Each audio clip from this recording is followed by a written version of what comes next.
and they signed me to a test deal. Now, you know what it is, but I'll explain it to everyone else. Yes. Is they sign you to, it was a contract that they hold on you, a holding contract. Yes. So I bought a new car, I had a new girlfriend, got a house with her. What was the number? The whole thing.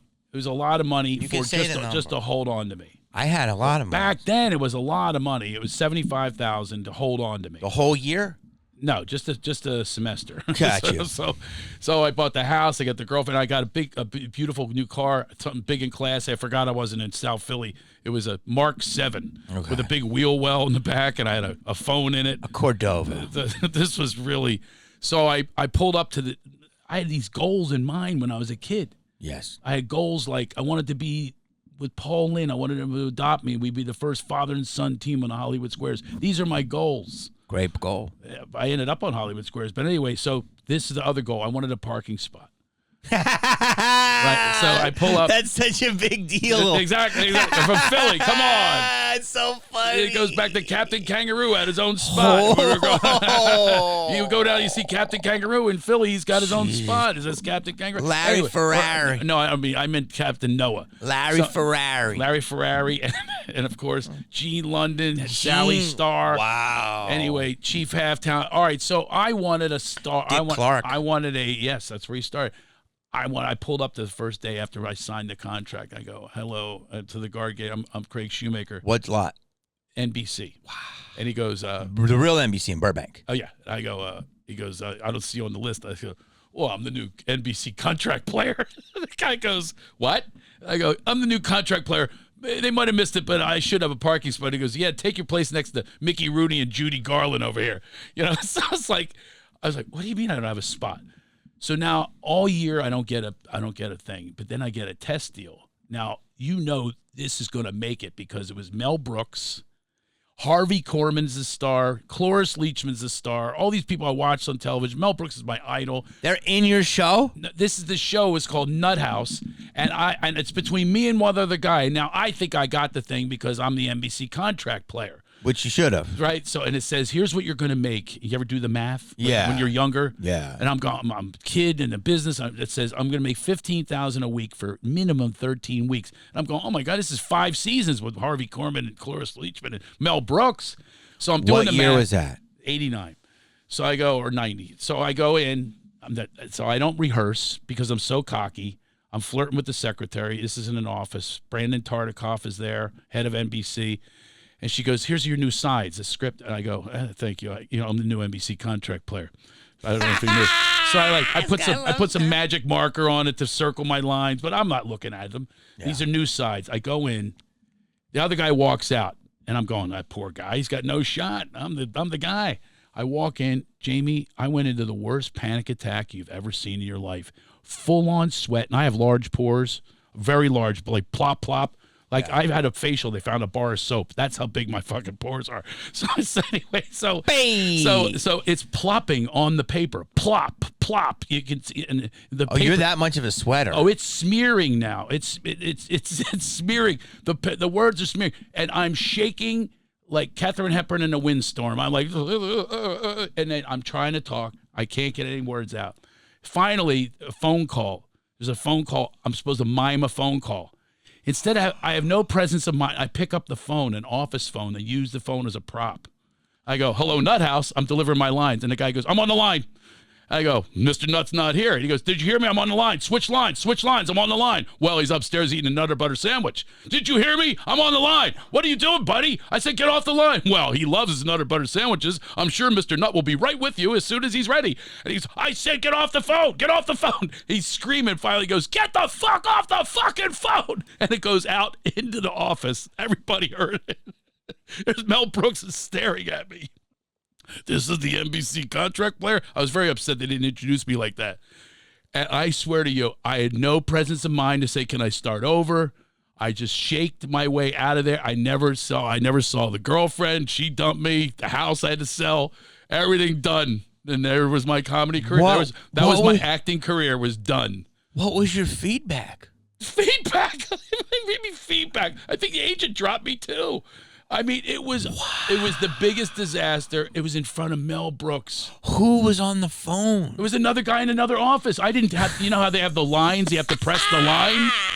You have to press the line, and I'm going. I didn't think, I had no presence of mind to go click and click to another. He kept begging me. Do you hear? I'm on a conference call. It's an important call. Mr. Nutt's not here. And I'm delivering my lines into the phone. That was the only ones I did pretty well. Right into the phone. It was, and you could hear, when he screamed at me, you could hear it in the room. And I went, oh boy, this is it. I'm done. And I was done. That was the Reputation, Can Act comedian. Boom, done. Back on the road, Jamie. That's back on the road. Just like actors can't do comedy, comedians can't act. That's another fucking bullshit rumor. That is so wrong. That's such a. I mean, I'm not exaggerating. I'm a really good actor. No, I know you are. I started in acting. But Eddie Murphy's a great example. Great comedian, great actor. Oh, there's tons. I know. So it's what like about Robin Williams. Yeah, amazing. He didn't even win for comedy. I know. Right? So, I mean, but that was another reverse prejudice of like comic. So it's just like, and then wow, that's a crazy. Then story. everyone got a sitcom after that. Do you realize that? Yeah. The '90s was filled. I got a couple of Seinfeld, those holding deals. Tim Allen, Drew Carey, John Campanella, Ellen DeGeneres had one. What was your Caroline? John Mendoza. Everyone had a sitcom. Yeah, that was the thing. Was once. Here's the difference between me and you in 5 years. What's that? You were doing 15,000 a week. Okay, I had that same deal, a test deal, for CBS 1995. Same exact numbers. 15,000 a week. It was, and like I was making. That's insane. Maybe I was making like $100 a week, I don't want to sound like a geezer, but that was a lot of money back then. It was a lot. Like it was like how buy a house money. It I was bought a thousands house. and thousands more than I could ever make in a week. Yeah. And I had to sign a deal, and Larry Levin, who is a huge showrunner, I want to say of Larry Sanders Show or something, he's incredible. They kept bringing me back. I wasn't right for the role, and they said the Jamie Kennedy sides. I still have them.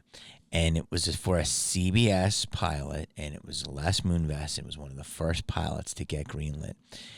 And I went in. There was about a guy who does jingles and all this stuff. I would be singing. I was running around. And I killed. And it was the first. I was like planning my life, but I knew it was like a long stretch. And my manager's like, you killed. But they just want to go the original way they thought. Mm-hmm. And I was literally in like a shoebox place, and it was hurt, but I knew that at least I did good. She's like, listen, you made a great impression. Yeah.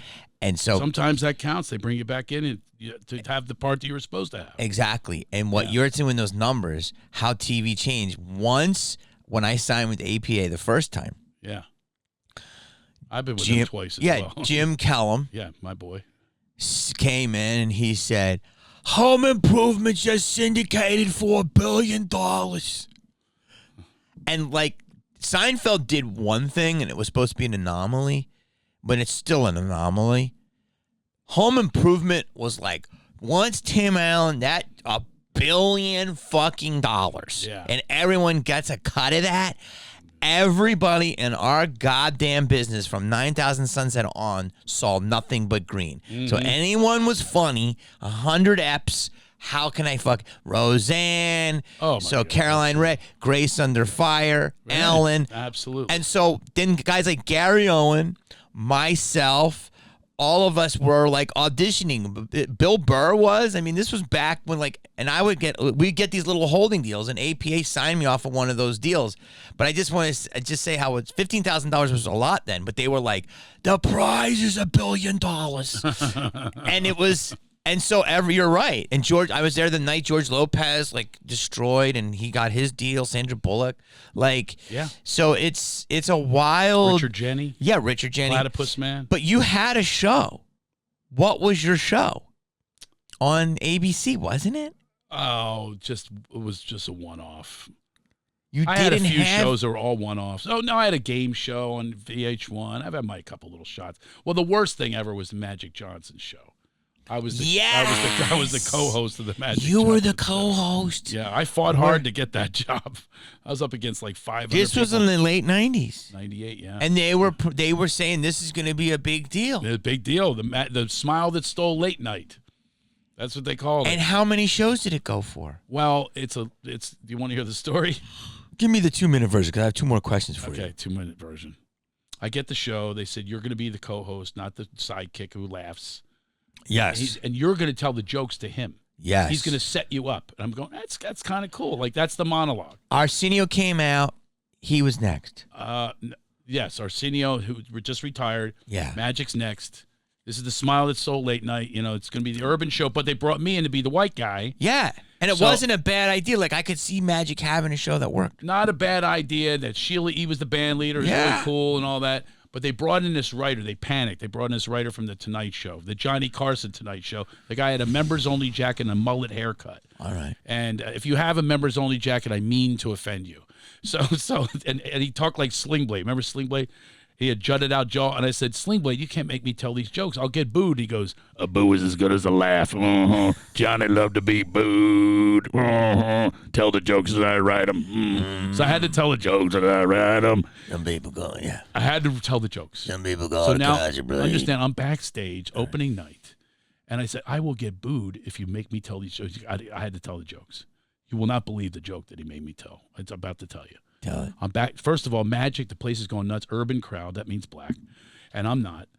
I found out I'm 14%, but they don't know that. Anyway, so I'm backstage. Here's my intro that Sling Blade wrote for me. Award-winning comedian who you listen to on the clock radio. Yes. Here it is. Magic goes, all right, everybody, let's get the show started with my co-host. Now, here's a guy nobody would shower with. Craig Shoemaker. I'm back there going, nobody would shower with me? I delayed coming out, Jamie. It's a live show. I delayed. I can't come out to that. But I had to. And I have a horrible walk. I've been made fun of my whole life. Do-do-do-do. Everybody's the same music, too. It's like a piston. And I come on. I'm trying not to do it. I look like I need a telephone. I finally got to my destination. Now, urban crowd doesn't know me for anything, right? Here's the opening line out of my mouth. Here's the setup. Hey, Craig, now how about that Bulls game? I said, Magic, I haven't seen a beating like that caught on tape since Rodney King. Look at your reaction. I swear to God, oxygen mask popped out of the ceiling. No, it was a gasp you could have heard here from Paramount Studios. It was like this, Jamie. It was like, it wasn't a boo. It was a like that. White guy wrote that? White guy wrote it and made white guy say it in front of everyone. White guy wrote it. Opening words out of my mouth. White guy wrote it for white guy to say it Rodney in front of black crowd. In front of black crowd. And now, how about you right now? You're reacted 25 years later. And he goes, and I thought he would help me out because he's known for the assist in basketball. He just goes, oh, Craig, you are bad. Everybody, that was Craig, not me. Right in the wood chipper. The accent. So then Jamie, and then he would go, Jamie,